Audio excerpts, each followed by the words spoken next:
This is IAQ Radio, Indoor Air Quality Radio, the voice of the indoor air quality industry, with your host, Radio Joe Hughes, and the Z-Man, Cliff Zlotnick. And now, Radio Joe Hughes. Good day and welcome to IAQ Radio Plus. We've got a great show for you today. We've got Jim Harris Sr. He's going to be joining us to talk a little bit about his founding and being chairman of Concepts 4 and Janitronics. And also he's the co-founder and chairman of CIRI, the Cleaning Industry Research Institute. Before we get started, we want to make sure we thank our sponsors, and starting with our newest sponsor. Let's see if we can't make sure. CIRI, the Cleaning Industry Research Institute. See more deeply through science and research. Learn more at ciriscience.org. IAQ Radio Platinum sponsor is John Don Products, where restoration and abatement contractors shop. Visit them at jondon.com. That's JONDON.com. I also want to thank our gold sponsors, Particles Plus, Healthy Indoors Magazine, Gray Wolf Sensing Solutions, and AEML Inc. Laboratory.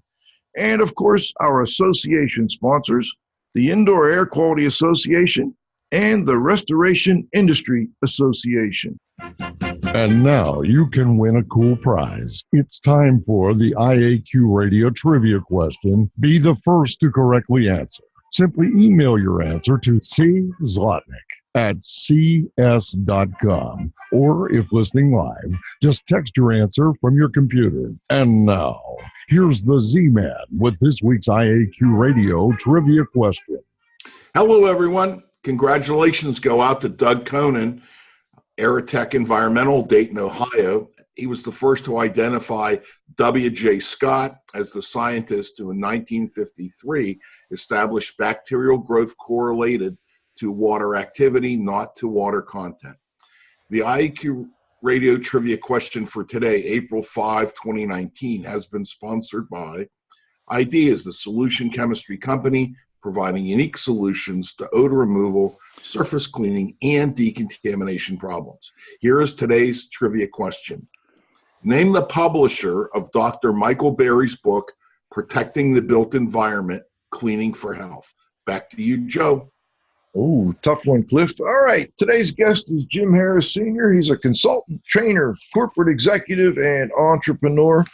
He's managed a productive and successful career in the cleaning industry for 45 years. Jim started Janitronics Facility Services in 1972 as a local cleaning service. The company has since evolved into a 7-branch comprehensive cleaning, maintenance, and management service, but has a new approach. Thinking small, they specialize in creating and sustaining a healthy indoor environment, utilizing state-of-the-art effective cleaning systems based on validated cleaning science research. Mr. Harris is also the co-founder and chairman of the Cleaning Industry Research Institute, which I had the website wrong, clearinghouse.org, ciriscience.org. I'll get this right. Unfortunately, I had a ink problem here, and my color ink is all gone on my show notes today, Cliff, so I'm a little confused. Jim, welcome to the show. It's great to have you. Thank you. Glad to be here. And it's been. I was really fascinated doing some research on what you have done over the years and the type of business you've built. And I know you're up in Albany, New York area. How did what got you started in this business, in the cleaning business? Well, I got headhunted a long time ago when I was working for a janitorial supply company into a Fortune 500 company to work as a regional manager for one of their operations in the cleaning business. And one thing led to another, and I was bringing ideas to my boss, of which he would say, yeah, Jim, sure, we'll get around to it, and so on and so forth. So he never did.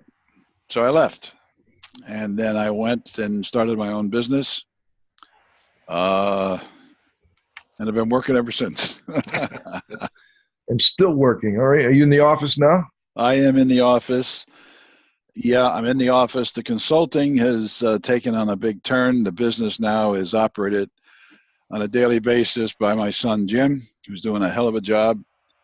And we've been in consulting for quite a while. So additional to the consulting, we've added a software package that has taken a lot of time and effort, but it's turned out to be pretty good. And we got some good activity on that. So, you know, you got to be, I don't know, I got too many friends who sold their business and they sort of lost their identity.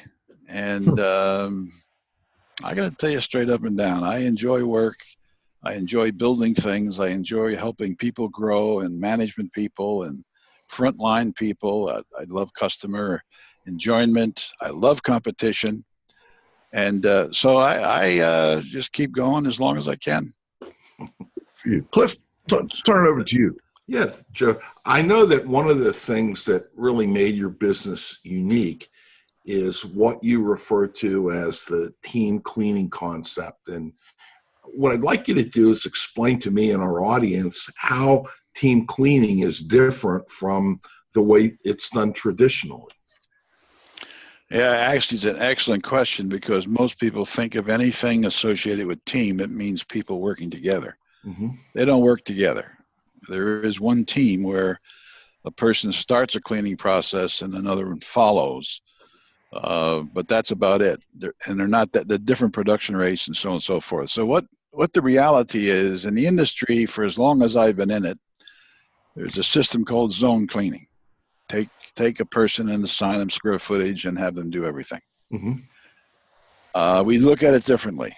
We break the position down to specialists. So they have like duties. For example, in an office building, someone will start out doing the light duty work, dusting, pulling trash, and so on and so forth. Another person will be vacuuming. Another person will be cleaning restrooms and so on and so forth. Now, they don't run into each other. They're integrated through the system. It's a workflow pattern, and it works extremely well. It's highly focused. Workers know exactly what's expected of them. It does take training to understand how the system works, but the benefits are very strong. There's a heavy focus of quality. All the work gets done. The production rates are higher than in regular zone cleaning. So there's only two forms of cleaning for the practitioner and service provider. One is team cleaning and one is zone. All the other stuff that you read about or hear about is just spin-offs of that. And we've been extremely successful with team cleaning over the years. In fact, the reason it happened was because Larry Scheidler, who founded ProTeam, designed a backpack. And we found out we could vacuum in 7.5 hours a day and not have a high level of fatigue. Mm-hmm. So it's a very good system. I have been impressed with workflow from Toyota mm-hmm. for many years, and Dr. Deming and his concepts of system thinking. And I've applied that to our operation, and it's made a world of difference. Joe? How long ago did you apply the Deming principles to your operation, Jim? Well, that's interesting. It was probably 25, I'm going to say 20 or 25 years ago. I went to a one-day seminar at a local university, and this guy is talking about systems. And he came up with a phrase that I said is very interesting. I have always told our employees there's always a better way to do any process. We just don't know about it. Well, that's called continuous process improvement. I didn't know that. Well, that hooked me. And I said, wait a minute, this guy Deming, and I don't want to sound arrogant, but he thinks like I think. I mean, this is so logical. So I began to read and everything about him. He was only supplanted in my thinking with a guy named Dr. Berry. Because when I got to meeting Dr. Berry, I saw the same type of teaching and leadership, in that they were very clear and precise of what they were saying, and they were very energized over it, with it. And that's where I also hooked into the cleaning for health, set that mindset in our company. So that combination of resource Deming, Berry on cleaning, and the Toyota Way helped me put the package together that we are now. In fact, we put this into universities. We put it into with contractors. Any place there's large facilities, we put this system in. Is that the type of consulting you were talking about earlier, is helping groups like universities and so forth, hospitals, implement this kind of system? Exactly. What we do is we have a division called Concepts 4. And what Concept 4 does is provide training for team cleaning. And also we've developed a software to go along with that. So that's just, software is just now coming out of the chute. I had no idea what it was going to cost to develop it. I wouldn't have done it, quite frankly. Understood. It was a lot. It's a lot of money, but we're good. You guys smile about that one. Cliff, let me turn it over to you. I'm going to see if I can find my Michael Berry. Thanks, Joe. In 1972, when you started the business, according to the website and things I've read about you, you were thinking really big. And my question is, when did you begin to think small? Yeah, I'll tell you something interesting. One of the things I found was I was so much a me too, it wasn't funny. I mean, a cleaning contractor is a me too. And I understood enough to know there ought to be a way of differentiation.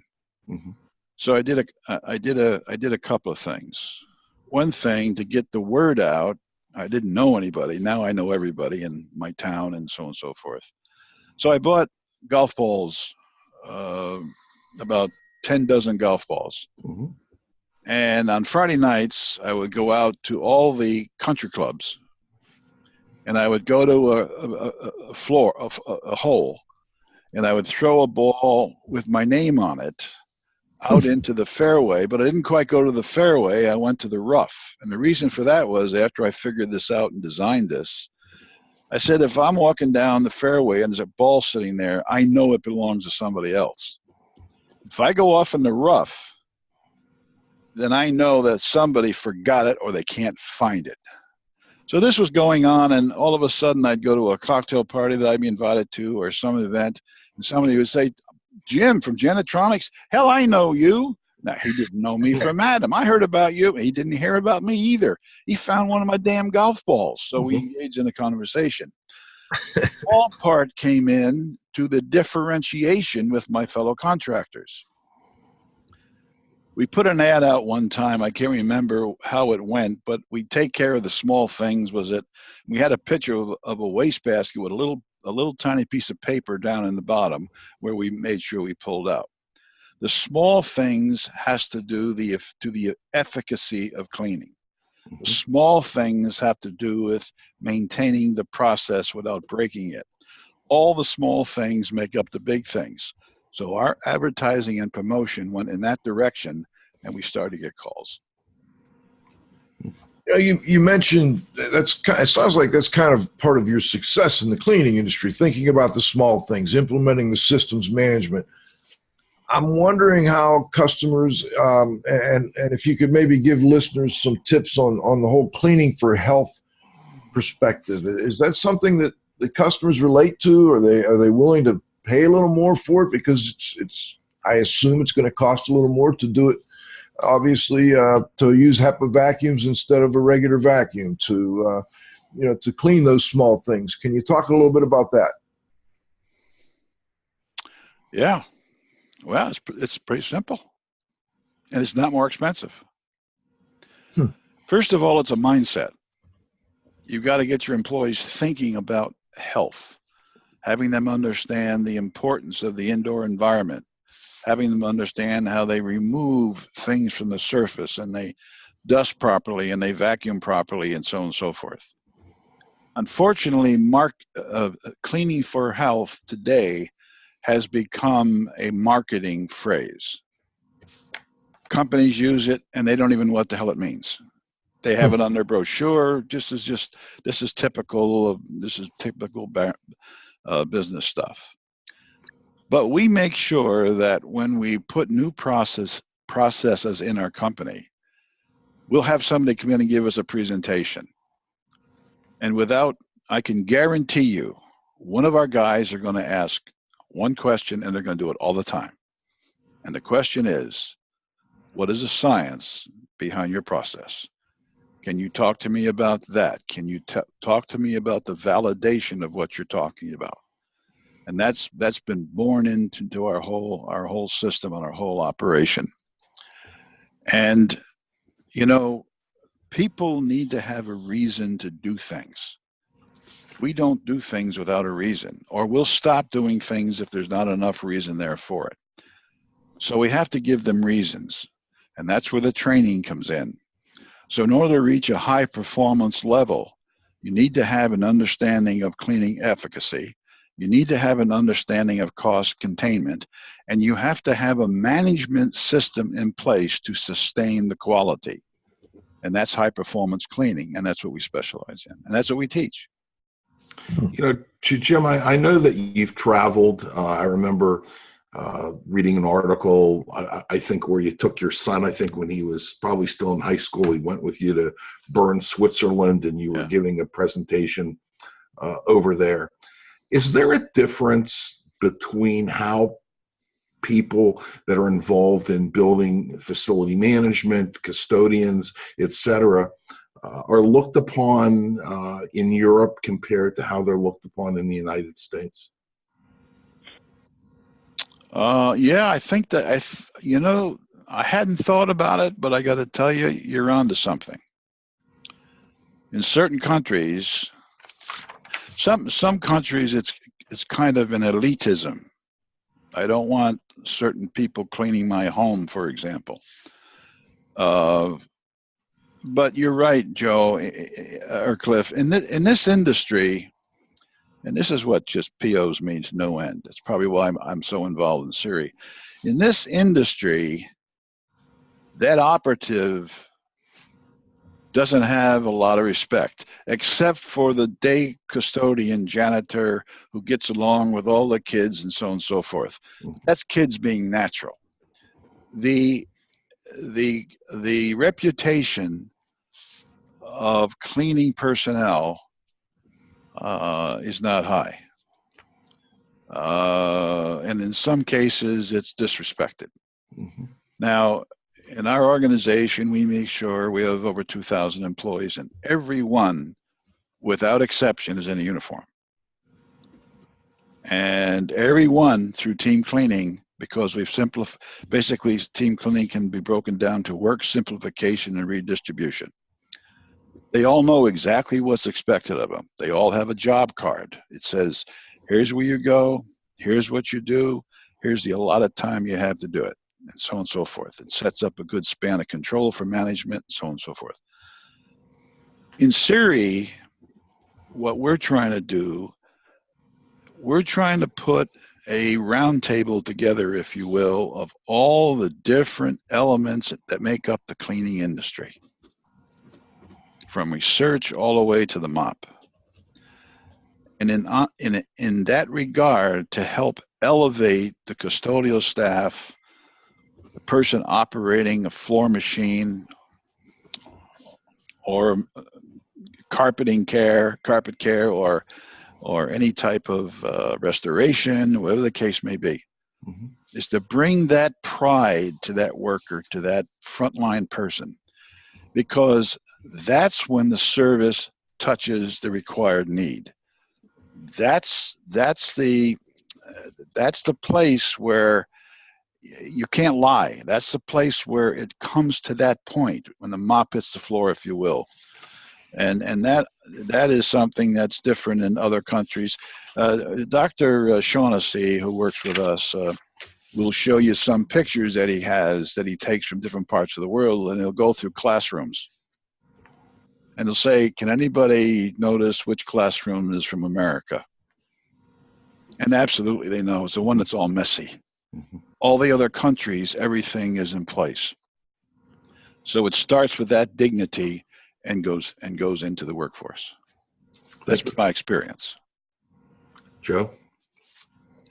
You know, I appreciate. Well, let's talk a little bit about this. How has your emphasis on science and cleaning for health led to other opportunities in the cleaning industry for your group? Well, it's such a part of our makeup, Joe. I don't know how I can differentiate it. We've for years and years and years we just think that way. We do things that way. We don't look at our competition or anything else. We're very concerned about efficacy. Does a system give us what we want? We use ATP to test on processes that we want to know how well they are. It's just a mindset. It's just the way we think. And does that answer you? I don't know if I'm answering. Well, no, what I guess I was wondering is has that allowed you to branch into other non-traditional cleaning services, like, hospital type work or clean room type work? Or well, that's all part of what we do anyway. Yes, we have about 20 to 25% of our business is in high-tech clean rooms. Another 25% is in surgical centers and medical centers and such of that. And the balance is made up of a variety of types of facilities, education, and what have you. The interesting thing about clean rooms is the difference between parental drug, for example, where we have some major properties in parental drug, as compared to particle being the big problem in the clean room. We have one clean room that is 300,000 square feet on ISO 5. Wow! And it's an incredible design to look at from an engineering perspective, to see the air exchange process and so on and so forth. And the training of people in that room, they learn very quickly the toughest part of it is getting in and out of the gowning, not the cleaning process. The cleaning process is pretty simple. It's not complicated. Of course, you don't see what you're cleaning. The parental drug is different. The parental drug deals with a higher degree of sanitation. It's got to be in perfect condition, and that's a big job, because sometimes you got big vats or various things. So they both present strong challenges, and we pay well, obviously, and the retention is pretty good with employees, frontline employees. Yeah, they're two exciting fields. And I think we're going to see more and more of it as time goes on, especially the semiconductor area. Although it has its dips and ebbs, but it depends on what chips people are looking for. I agree with you. I think it's going to get bigger and more important for people within our industry. And I'm wondering, because I don't have a great deal of experience, I've done very little with clean rooms. When you're doing your clean room work, do your people spot check themselves? How do they do that? Then when they're done, is there a third party that does the final testing if it's necessary to ensure that the area's meeting the ISO 5 standard or whatever standard? How does all that work, Jim? Well, of course, it's all of what you said. You're training the operator to be very conscious of what they're doing. In both cases, parental and semiconductor. In both cases, like if we clean a tabletop, a stainless steel tabletop, there has to be an overlap. It's very specific design. There's no. Then you have to sign a document when you're through that you did it the right way and such. Each of the frontline people have to police themselves. The other aspect of this, the supervisors have ways of measuring. Now, everything in the room is measured, either particle counters or different types of measurement. So we can't, and we're ISO certified. So the process is very deliberate and very specific. It comes down to money, plain and simple. If you have a bad batch of a chemical or a medical solution, or you have a bad batch of chips, it's all returned. You can't have that. So you got to make sure you get one shot at this and you do it right. and they have to rely on the staff. Now, they outsource that because that's not their expertise. Their core process is to produce wafers, or in the parental drug, it's to produce medicine and stuff have you. Well, that's our core. They're good at what they do, and we're good at what we do. So we're the specialists, and we're the professionals in that field, and they see it that way. I want to go off on a slightly different tangent, Jim. I suspect from time to time in your career, you've been faced with a disaster in a building, either a fire or more likely a water damage has occurred. And I'm just wondering whether you see any similarities between facility maintenance, disaster restoration. And then the second part of the question is, why didn't you ever get into that? Well, I did try to get into that. Okay. And I came in through fire restoration. Okay. And I don't know if I can say this or not. I saw too much deal making, quite frankly. Okay. And I said, to hell with this. Okay. I'm not going to break this market. This market is sold.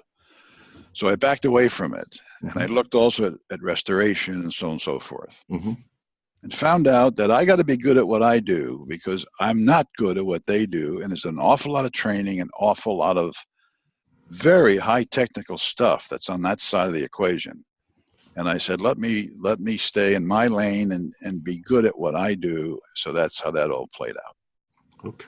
I got a lot of respect for those guys. Now in facilities, if something of a disaster happens and they contact us, what we do is we have 2 or 3 companies we work with and have a lot of confidence in. We just pull them in. Understood. We're the experts at it. We don't deal with that. You know, in terms of the training, you said that you tend to do a lot of it. If I was a new hire and you were going to put me into one of your clean room facilities, would you do that? Would you hire me directly to do that? And if so, how long would it take you to train me? Or would you make me work up through the ranks of, doing team cleaning elsewhere, before I ended up getting that job working in the clean room? How do you? Well, there's not a whole lot of working up through the ranks at the direct front line. Okay. There is working up through the ranks with reference to moving into supervision or lead and so on and so forth. Mm-hmm. So what happens, depending upon the position that someone is applying for, there is first an intensive orientation. That's goes through a whole process of who's the company, what are the rules and regulations, how do you get paid, what's your coverage and insurance and so on and so forth.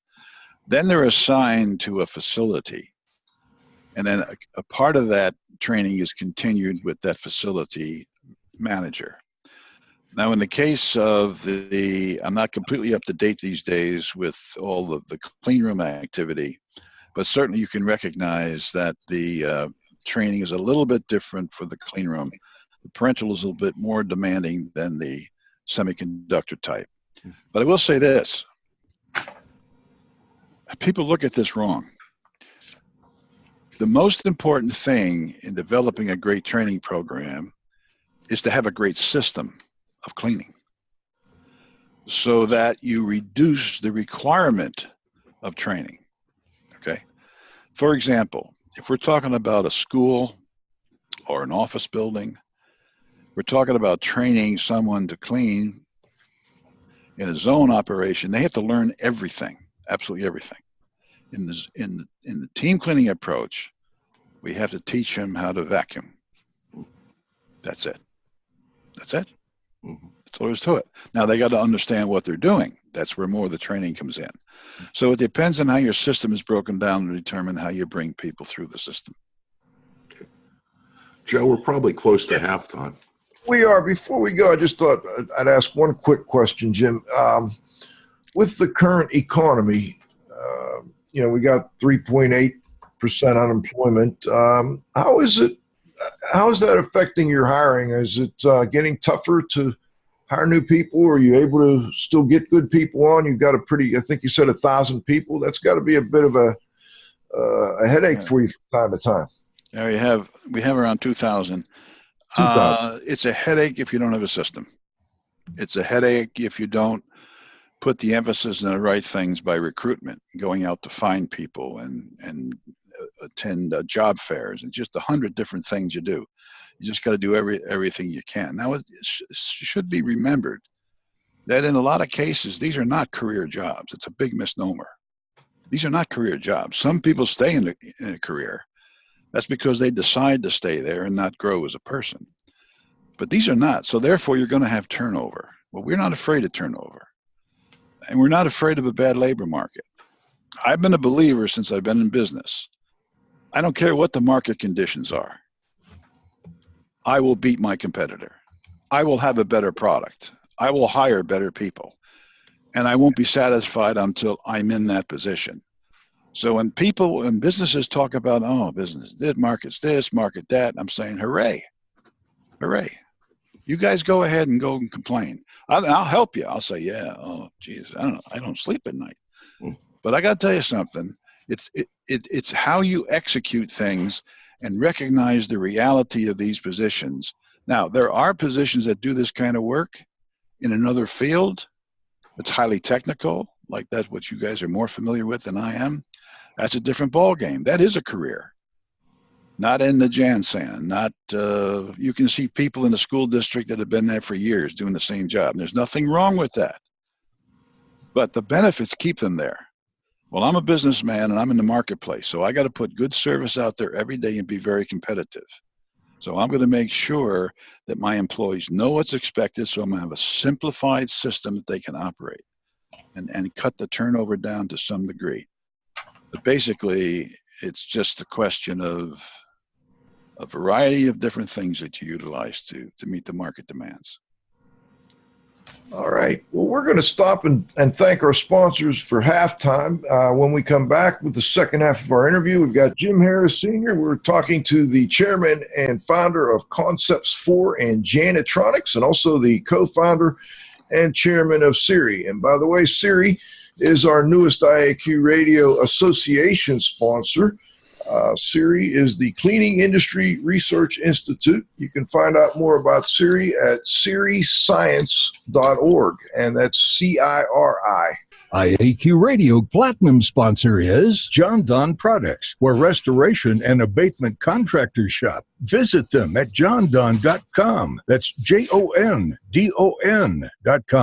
Gold sponsors are Particles Plus Engineers and Manufacturers of feature-rich particle counters and air quality monitoring instrumentation. Learn more at particlesplus.com. Count on us. Healthy Indoors Magazine, a free online digital magazine for industry professionals and consumers. Subscriptions available at healthyindoors.com. And AEML Laboratories, free FedEx shipping, great pricing, same-day results, and never a rush fee. Learn more at AEMLinc.com.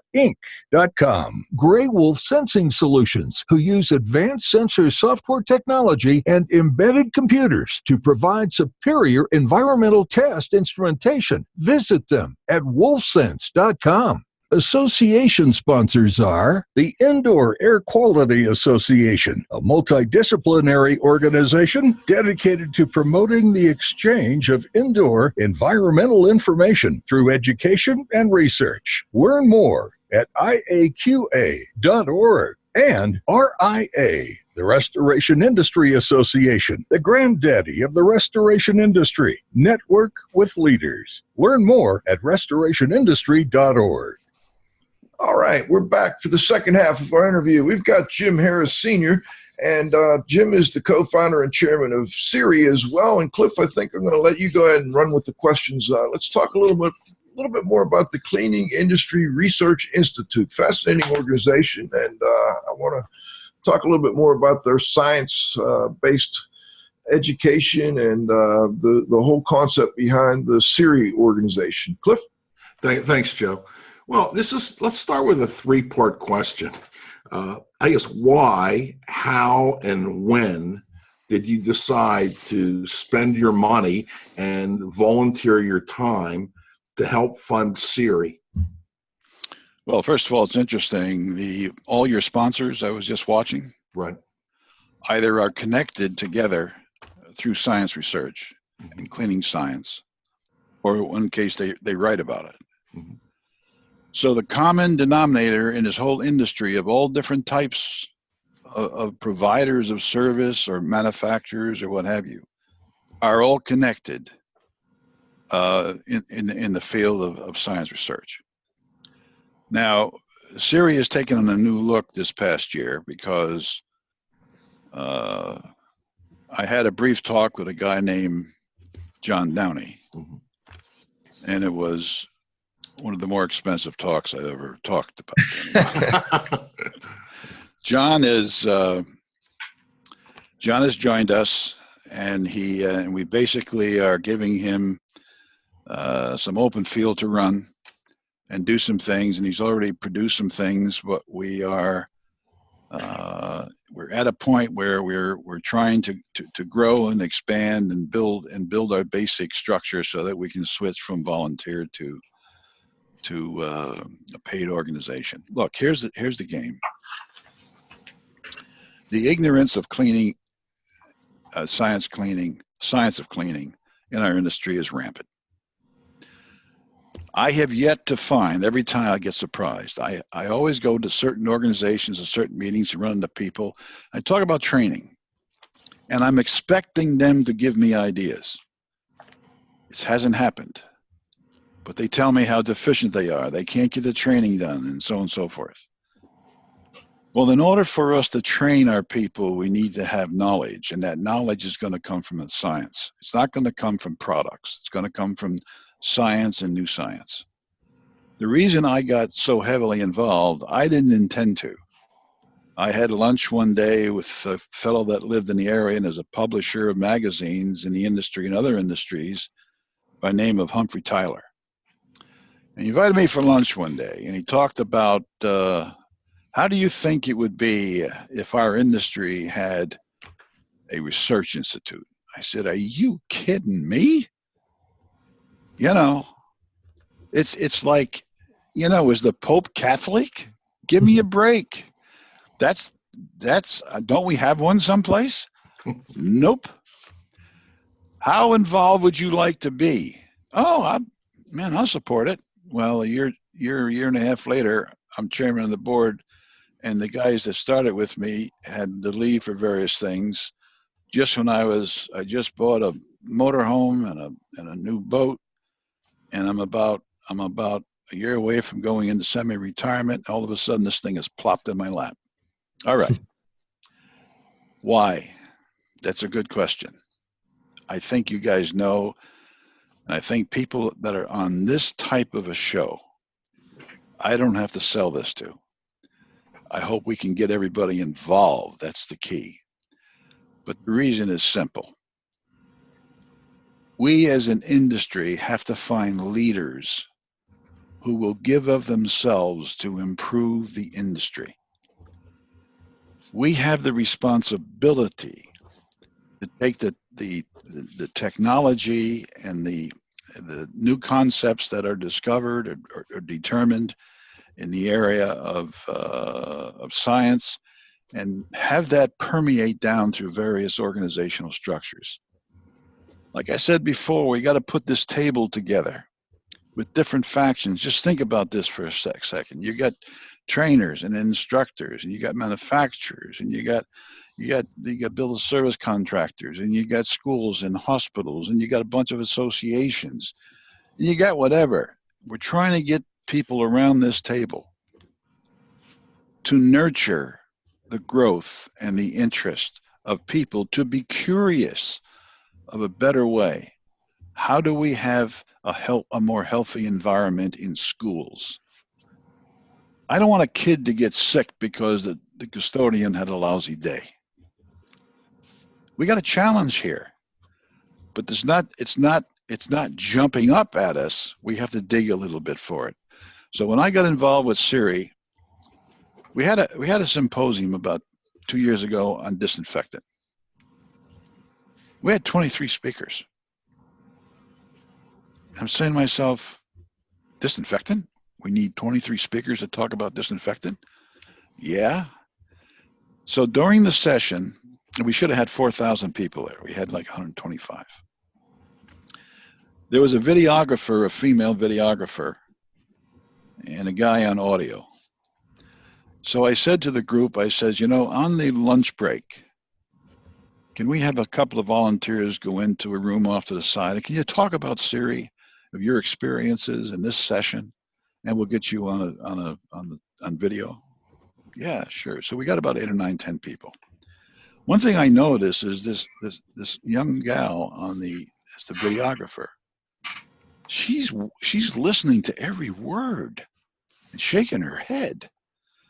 So when somebody was about ready to go on, I said to her, we had met before. I said, look, you seem interested in this topic. She says, interested? I'm fascinated. She says, I never knew that there was so much to this subject and such stupid things we're doing. I said, would you like to be on tape? I'll get your buddy here to put the audio together with the tape. She says, yes, I would. Now, if you go on our website and you, on CIRIscience.org, you go on our website where you can find the videos, you will see her there. We damn taped her. And I said to somebody, I forget who it was, take the other stuff of all these geniuses that you're talking guys about, put them on the shelf someplace, just use her. Okay. This is an important organization, and this is struggling right now to get its footing. This is a big industry, and I am supporting it in a number of ways, and I'll continue to support it until we get to a point where either I can't support it or we've reached a point where they don't need my support, both in some funding and some in leadership. It's an important thing, and I hope everybody connected in this industry can come in under one of our memberships. I think you will be very, very pleased with the quality of the experience and the important contribution to our industry. I don't think it's going to miss. I think we're going to be very successful with it. Jim, do you think it's an age thing? You know, we're similar in age. Joe's similar, and you know, both you and Joe and I have done a lot of industry volunteer work, and you know, thrown our money in those directions. And you know, I don't know. I mean, I'm kind of concerned that I don't see the same, you know, like when I look at our country, you know, whether it's patriotism or respect for police, or I just see a lot of things in younger generations that were different than our generation. I hope I'm wrong, but I hope that young people do get engaged with it. Well, you know, you're speaking about realities. I think I can look over the industry I'm most familiar with is building service contracting.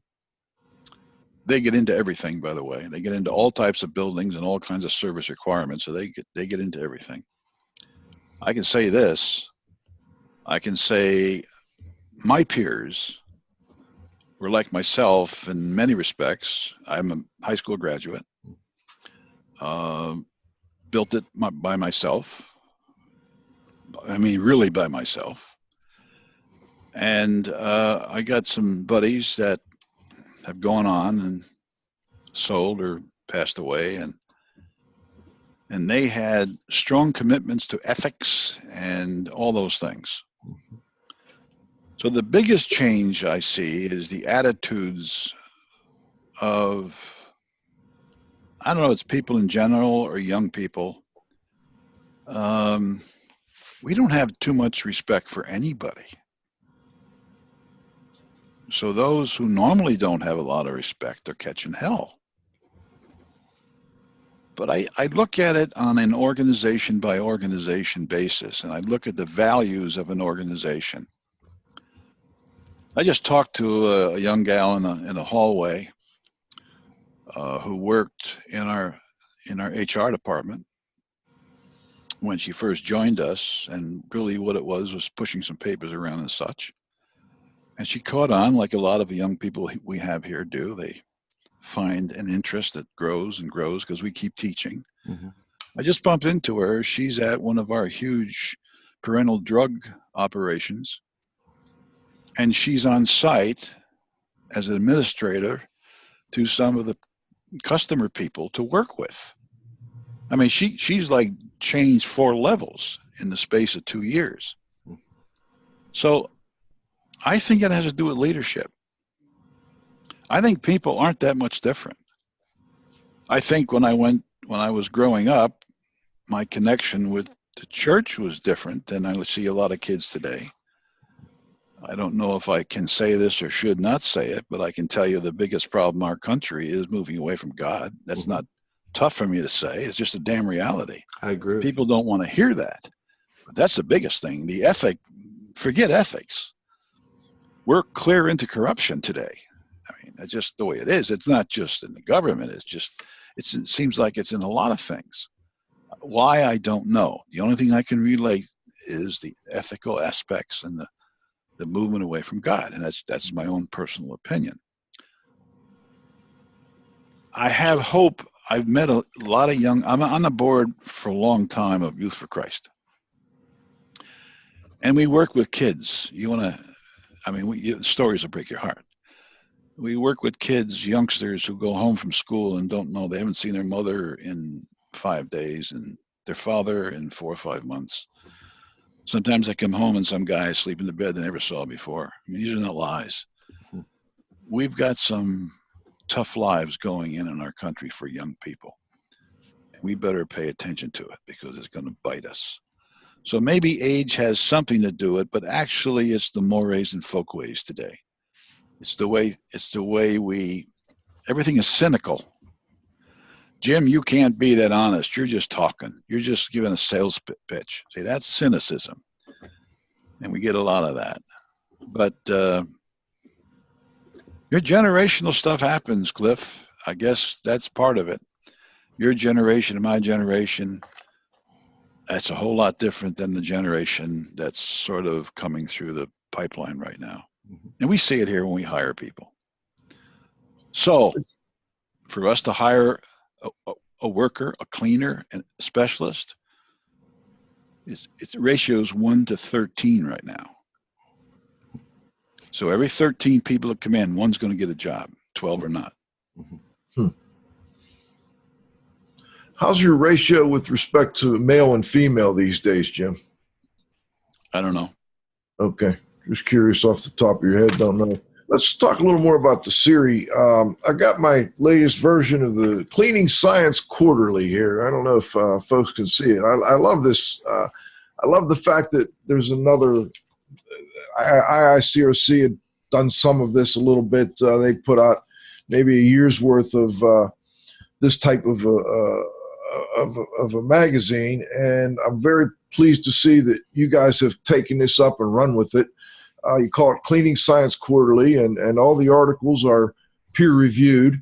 And I'm just wondering if you can talk a little bit about what led to this and why you think it's important. It's not inexpensive to put together a magazine every quarter of the year and get it out to all the members. And I wonder if you could talk a little more about why you started it and where you think it'll head. I can take no credit for it. This is Downey. His fingerprints are all over it.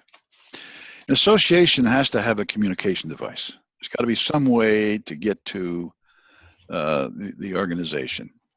And this particular article, these particular articles in here, Cleaning Professionalism and Competent Management by Michael Berry, is, again, he does such a great job.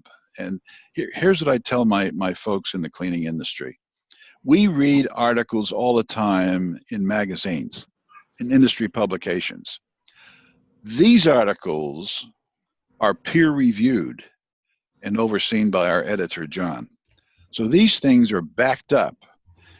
The way I explain is this. I've written a lot of articles in magazines for the industry, but if the editor called me up one day and says, Jim, we have started a new policy. All of the articles that our people write from now on are going to be reviewed by your peers. You know what the first thing out of my mouth will be? Send that back to me, please. I need to take another look at it. Most of the stuff you read in articles is driven by manufacturers and products or systems, somebody selling something. It's just the way it is. I think the industry periodicals got a little lax in letting all this stuff come through. This is peer-reviewed science work. This is good stuff.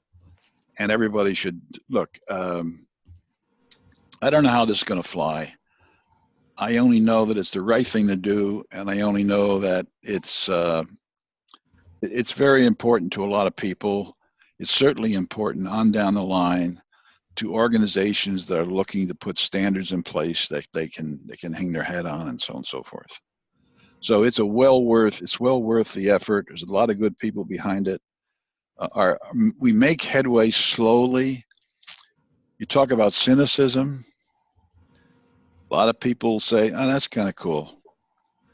But unless they experience it, and if you've been to one of our symposia, you'll be back for more. I can see we need to put that symposium information right up front on the website. We'll get that done.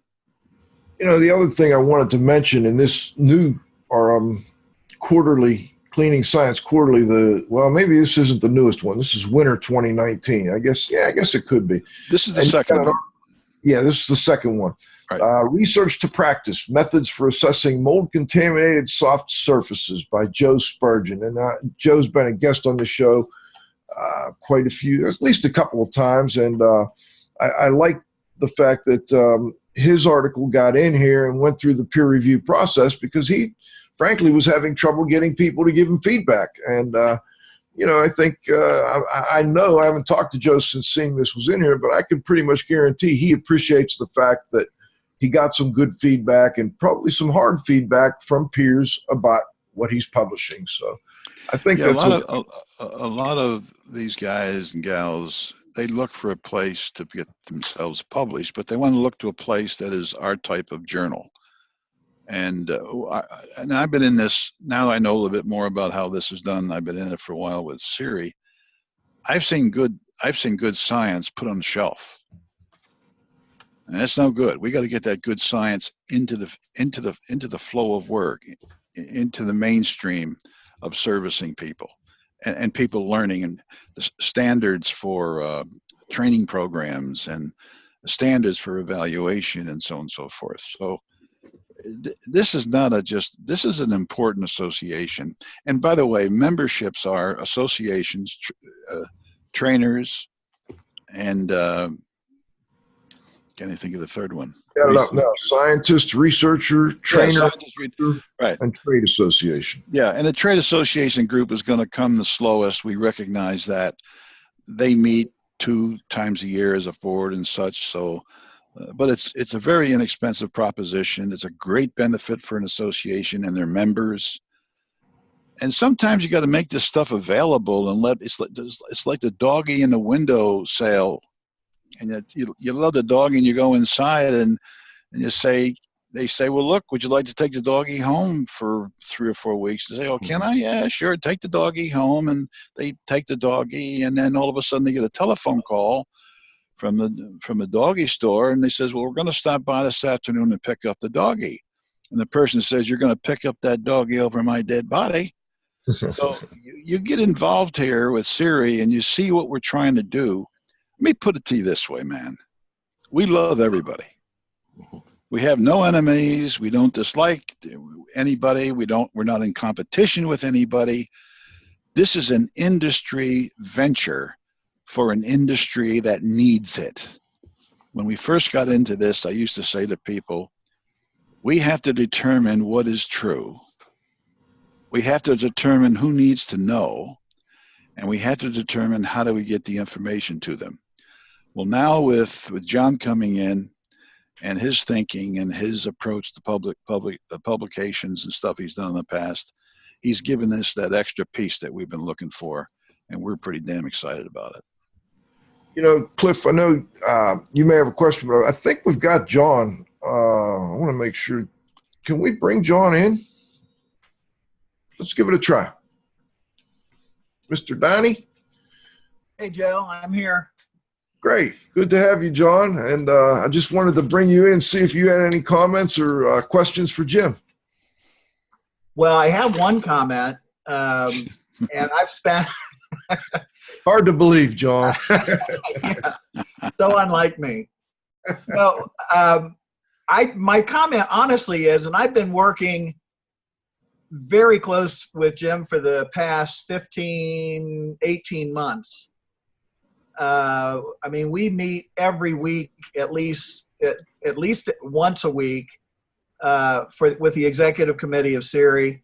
And then Jim and I are on the phone or by text or by email pretty much constantly. But what I want to say is that in all that time, the things I'm hearing on this show, especially in the first half where Jim was talking about Janitronics and his businesses and the philosophy, they were absolutely fascinating to me. I mean, I hate to, I mean, he's my boss, so I should be making him feel good, but that's really not my point. The things that the approach that Janitronics has taken in their business over the course of now over 40 years, what was it, 72? I'll be 50. It'll be 50 years. So I think, it's just amazing to me. And that is unrelated to the CIRI stuff, but you can see how the things connect together between CIRI and what he does in his industry, in the building service contractor industry, basically the GNSAN world. And, what I don't understand is why there aren't so many more people doing the same sort of things. It's just, anyway, that's my comment. I got to tell you, I think we all have a lot to learn from the GNSAN world in the cleaning, in the restoration world, in the indoor air quality world. I mean, it goes back to Jim in the beginning of the show. You talked about vacuuming, and I just wanted to say, Jim, tell me more about vacuuming. And what's the right way to vacuum? How do I, do I do it on a diagonal? Do I do it straight? How long do I do it? How far do I, all those things. And you guys have done that work in one way or another. And you can get that great information, science-based information to people. Before we get too close to wrap up, and Cliff, I'll give you the last word. I did want to mention the Cleaning Industry Research Institute is an institute, not a trade association, a 501c3, if I got that right. That's correct. I wonder if Jim or you or John could just comment on why it's a 501c3 and how what benefits there are to being a 501c3. Well, that allows us, that gives us some leeway in things, but also gives us lots of restrictions. There's a government control from the IRS to make sure that we are looking at training, improving health in the country, and education and so on and so forth. So it's a very narrow field, and to get that designation from IRS is very important. That means we get a break on our income and various things. So it's very important to us, and it's a recognition that it's important to have. And go ahead. I'd like to add a little bit too on that. Because of where my experience comes from, I worked with a trade association, the IICRC, previously. In fact, I was a founder of a trade association many years ago. Trade associations serve their members. An organization like CIRI, which is a nonprofit technical professional organization, and in our case, we focus on science and research. They aren't responsible we aren't responsible to our members. We're responsible to the overall industry, and we're responsible to the public. That is our mission. That's our responsibility. And so there's a fundamental difference between a trade association and a organization such as CIRI. And I don't think most people in the industry recognize that. In fact, a lot of trade association people don't recognize really what their association is supposed to be doing. And so they expect associations to do things that are beyond the scope of what they're allowed to do. That's one of the reasons, by the way, why one of the membership categories for CIRI is trade associations, because as a non-trade association, we can provide to their members things that they are not able to provide. And we feel it's, as Jim mentioned, it's going to take a little bit of time, but we feel as though once the associations understand this, they're going to recognize the value that working with CIRI can bring.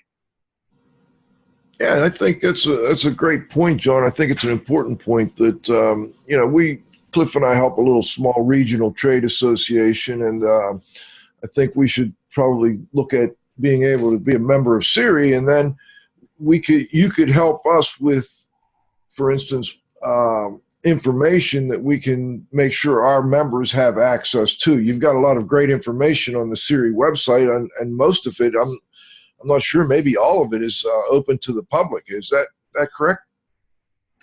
No, we're going to have a member section, which is actually in construction, and we'll be changing some things on the site.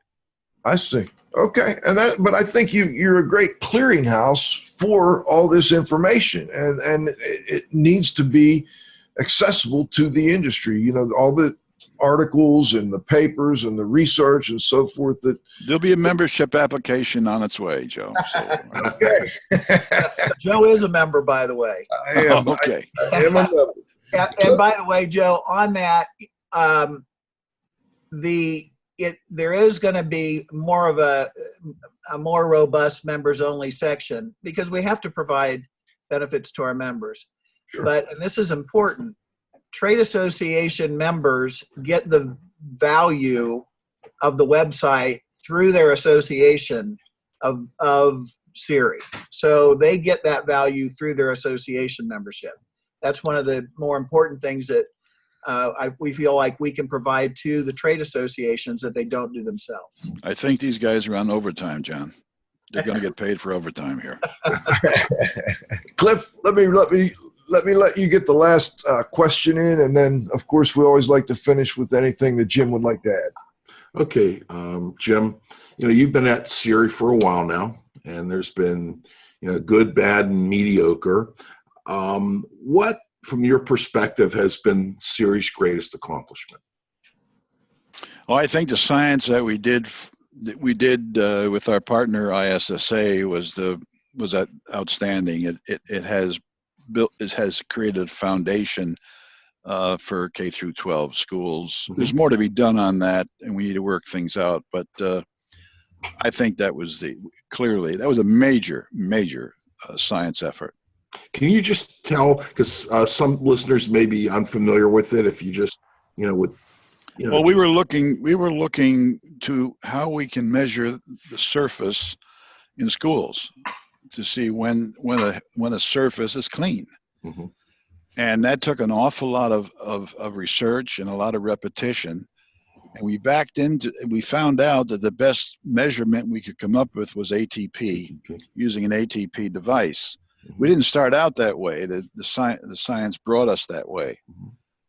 So in that regard, we learned a great deal, and then we begin to bring ATP into the industry, and now it's very definitely in the industry, but only in a small way. It's got a long ways to go. Thank you. And that led to a standard with ISSA, is that?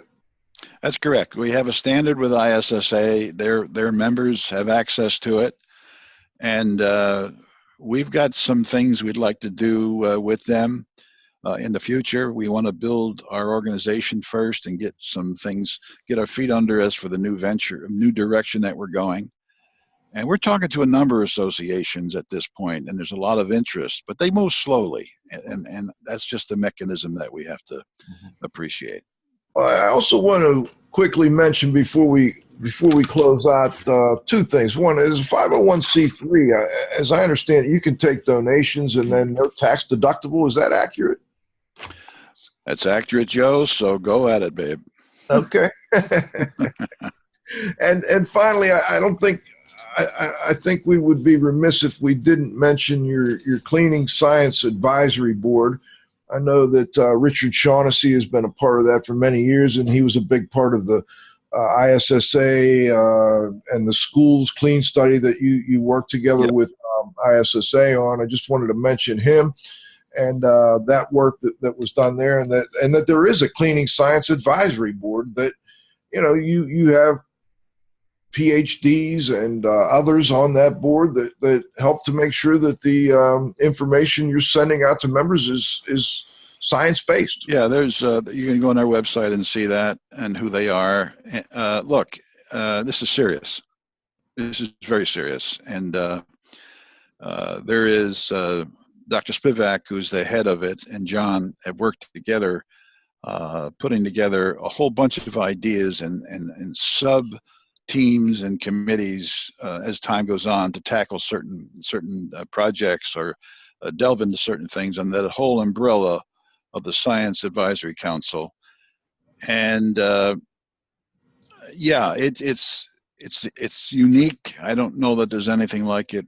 Richard Shaughnessy said there's nothing like it worldwide, but he knows more than I do about it. So yeah, it's a big piece of who we are. It's the essence of who we are.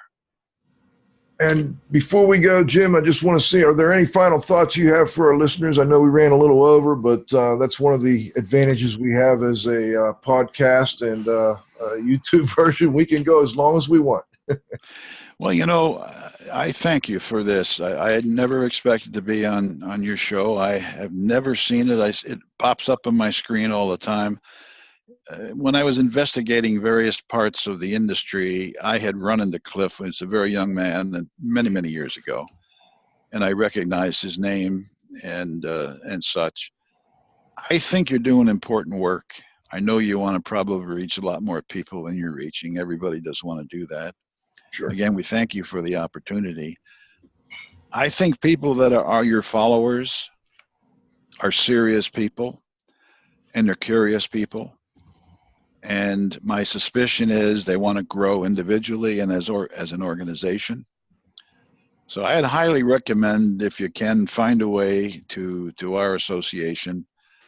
I am just absolutely convinced, with beyond any possible doubt, that this mission is important. It's right, and it's for the right industry. This is a casual industry in many respects. But biocontamination is not casual. Viruses aren't casual. All these sicknesses that our kids get in school, this is not casual. So this is serious stuff. A pregnant woman in an office building with poor cleaning could be a problem. So we need to get more information out there of the realities and the reasons and why things and how things work. As Dr. Berry has said on a number of occasions, science tells us how things work, why things work, and so on and so forth. And that's going to be our job, and we're going to tackle it. Thank you for, it's not something I ever knew was going to happen, but I will sign autographs or anything you want. No I don't know how it works. Thank you. Jim Harris, Sr., I want to thank you so much for joining us today on IAQ Radio, and also want to thank CIRI for being our newest association sponsor. We look forward to a long relationship. And John, before we go, you might want to mention quickly your symposium that's coming up in, what would it be, June or July this year? July 15th to 17th. It's at Oxford, Ohio, at the University of Miami in Ohio. It is, as all the symposiums are, it's a science symposium.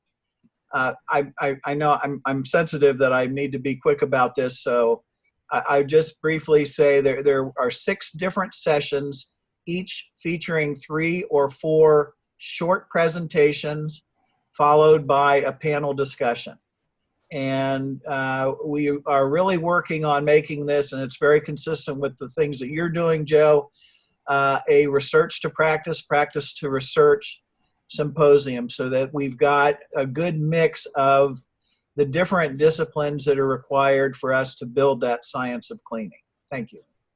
You can bet IAQ Radio will be covering that, and we'll be helping out as much as we can. And then CIRI will also be helping with their sponsorship of IAQ Radio. So it's a great relationship. We look forward to continuing it as time goes on. This is Radio Joe Hughes saying thanks so much to Jim Harris Sr., also to John Donnie for joining us today. I want to thank my co-host, the Z-Man, Cliff Zlotnick at the controls. John, you got to have faith.